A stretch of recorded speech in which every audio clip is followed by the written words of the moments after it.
That's the crazy part. Yeah, the hip hop charts. That's I what don't even know how that happened. Man, you guys came up with some jamming tunes. Yeah. Everyone set? All right, so so this is about this 15 minutes. 15 minutes. Is that correct? Yeah, we're going to talk about Hamilton. We're going to talk about whatever you want to talk about. I'm just going to answer questions. Nice socks, by the way. Thank you very much. I You got the wore Hamilton my socks. Washington socks Oh, for those you, are actually. Washington Yeah. socks. When in Washington. Let's roll. All right, thank you. Mr. President, thank you for spending time with us. great to be here. Let's talk Hamilton. Thank you for having us to your home. The first time you had me here was in 2009. Right. I was just supposed to sing something from The Heights. I sang Hamilton instead. What was that like, by the way, having that first poetry jam and the experience of that? Well, Michelle and I are both big fans of spoken word and poetry and rap. And so the whole event was wonderful. I will say, though, that your performance was the highlight, in part because it was so unexpected. Yeah. Right?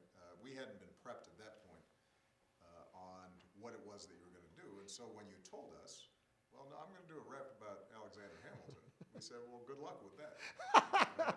I don't think anybody was completely optimistic that this was going to turn out good. Yeah, that's the typical reaction. And then after the performance, I think all of us understood not only how much potential it had, because you had told me at that point you wanted to write a whole show, but most importantly, what it did was capture the fact that the American experiment, you can draw a direct connection between what the founders were doing and what we do today. So often they're viewed as these monuments and museum pieces. And what you were able to do, I think, is get a sense that, the founding fathers were young, they were radical, they were, to some degree, flying by the seats of their pants. Absolutely. And making it up as they went along. Yeah. And the fact that the experiment worked was a testimony to their genius, but also was an example of the faith this country has always placed in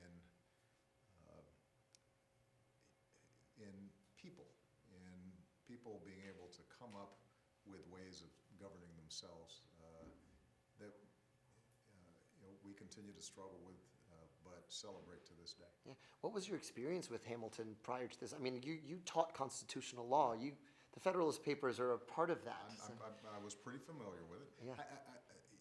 Hamilton, in my mind, was always a central figure, not as well known as some of the other founders, but for those of us who study the Constitution, he's the counterpoint to Jefferson.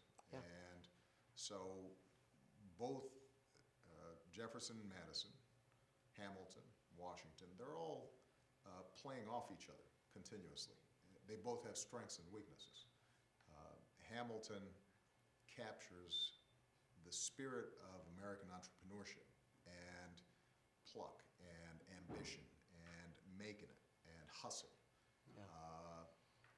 And so his contribution to the overarching project was to recognize that if this was just a collection of states loosely affiliated and there was no center to it, there was no organizing principles to it, that it could never achieve everything that was possible. Oftentimes he was viewed as the banker and the New York guy and the elite guy, in contrast to Jefferson's gentleman farmer Democrat. Right. But the truth of the matter is we discovered during the course of American history and constitutional history that Jeffersonian democracy had its own flaws, that you could have the tyranny of the majority, and that sort of a patrician model for democracy could tolerate things like slavery longer, potentially.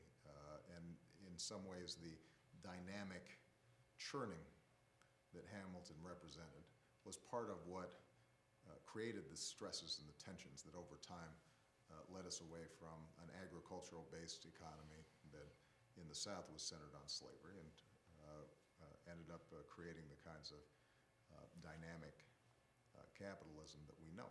Yeah. And those tensions still play themselves out, Absolutely. obviously, to this day.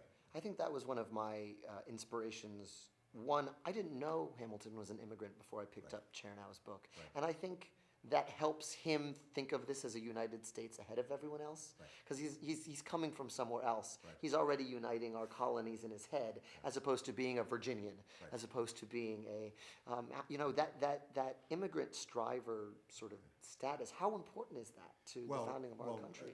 A couple of things that you're pointing out. Number one, he underscores the fact that we're a nation of immigrants. Number two, if you are an immigrant, you're essentially starting over. Yeah. And you're seeing everything anew. You're a storyteller by nature. You You're have- inventing a new you- story when you get here. Particularly, you're inventing yourself. Yeah. Right? And you're not captive to the old ways, the old traditions, partly because if you came here, the old ways weren't working for you. Yeah. And so you're much less dug in, much less prone to be protective of the status quo and much more willing to question how things have been in the past. And so for you to highlight that in the performance, I think is absolutely critical because it reminds us of where our dynamism and our energy comes from. It comes from that immigrant experience. It comes from the outsider looking, through the glass and seeing all the possibilities that are there. But you're also absolutely right that it is what unifies us because the immigrant, when they move here, cannot solely rely on tribe. Yeah. They can't rely on, these are my folks and those are your folks. Correct. Suddenly now I'm untethered from any particular tribe, and then I join the tribe of citizenship and the ideals of e pluribus unum and one nation under God. And that spirit also has ended up being one of our great strengths. Yeah. The other thing that really sort of spoke to me when I was reading this story and beginning to research and write it is that moment when we trade away the Capitol in exchange for the debt plan. Hamilton, Jefferson, Madison all sit down for dinner, maybe the most monumentous dinner ever over at Maiden Lane in Manhattan. And I think it's because my dad is in politics, so I grew up watching the meeting where it happens, and we call it the room where it happens. To me, it's both. One, it shows an ability to compromise that we hope for. We hope our leaders do, but it also shows the limits of our democracy. We can't make the decisions. All we can do is get the guy in the room that we hope represents our interests, because we're not in that room. And what have you learned being in that room? I mean, we're in that room. We're in the room where the sausage gets made. I'm in most of the rooms. Yeah. There's no doubt about it. And what you learn is that everybody who comes to a room to make decisions for the sake of the country, or increasingly for the sake of the planet,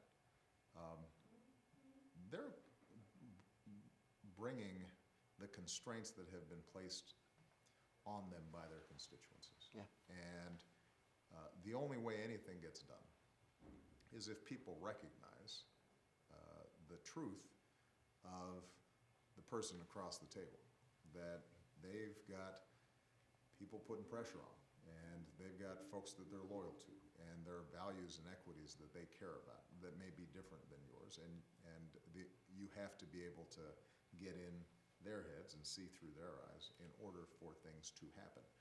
The good news about the Republican form of government is that although it does demand that leaders are able to transcend their own parochial interests at any given time to serve the nation, they do feel the constraints of the democracy. They do feel that I'm going to be answerable. When I leave the room, Right. I've got to go back and sell what I've done. When I leave the room, people who I represent, whether I'm a member of Congress or a senator or a president, they're going to ask me, Why did you do X? Why did you do Y? And so in that sense, democracy is continually maintaining this tension. Each individual leader has to be true to their conscience and what they see as being best for the country, but they also have to recognize that the reason they're in the room is to advocate and represent the people who sent them there. And sometimes, there have been moments where we applaud the courage of people who are willing to break out of their own parochial interests. Yeah.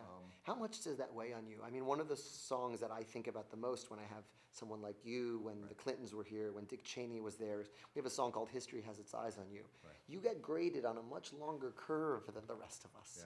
Yeah. How much does that weigh on you in your day-to-day decisions? I actually find it liberating. Yeah. Because, if you are trapped by the politics of the moment, you're not going to make good decisions. If you're watching your poll numbers constantly, if you're worrying about what's on the front page of the newspaper or on the cable talk show at any given day, then you're going to be lurching from place to place. Knowing that, in fact, history ultimately is going to be the arbiter of how well you did, Right. You can afford to take the long view. And you can say to yourself, this may not be popular now, but over time, it can end up proving to be right.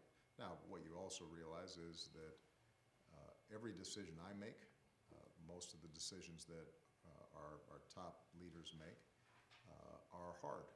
And they're never 100%, they're never a slam dunk. I always say if something has reached my desk, nobody else was able to solve it. Otherwise, it wouldn't have gotten here. Yeah. And so you're dealing with probabilities. You're thinking 55%,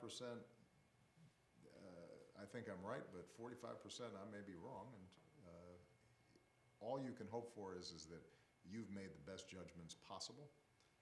And 20 years from now, 50 years from now, people look back and say, all right, that made sense. But you're not going to bat 100. You're not going to bat 1,000. You're not going to get it 100% right. What do you think Hamilton would make of our politics right now, or where we've ended up? Well, on the one hand, Hamilton understood that for all the talk about avoiding faction and so forth, that political parties were almost inevitable. And he was good at playing And it. he understood that. He founded the New York Post, Yeah, which and he still does that. And he understood that shaping public opinion was important. I believe that he would be distressed by the degree to which, at this day and age, the politics of division have entrenched themselves so deeply that practical things like building roads or investing in research and development and all the things that he viewed as critical for America to maintain its greatness and its preeminence, that those things get stalled, that those things get stuck. I think he might be more sympathetic to a strong executive than maybe is healthy. He would probably be more sympathetic to Wall Street than I would probably agree with. Right. But the one thing that Hamilton's spirit captures is an innate optimism, and he would reject the pessimism and cynicism that so often you see creeping into politics today. He was full of confidence in our ability to determine our own fates, and he had his own life as an example of that. Yeah. And he would reject, I think, the fatalism or the anti-intellectualism that you see in a lot of politics. One of the fun things about writing the show was I could write about, I see it, one of the fun things about writing the show was sort of like I could kind of write about now and the same issues. So it was whether they're fighting about whether to get involved in the French Revolution is whether we get involved in other countries' affairs, how we deal with foreign diplomacy, when are we a large government, when are we states.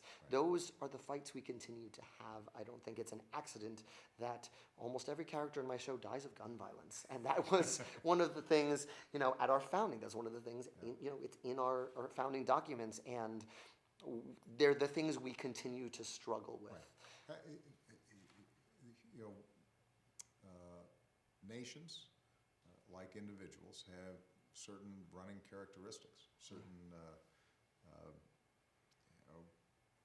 genetic imprints Yeah. that play themselves out, both our strengths and our weaknesses. And the wonderful thing about a show like Hamilton is for us to be able to recognize ourselves.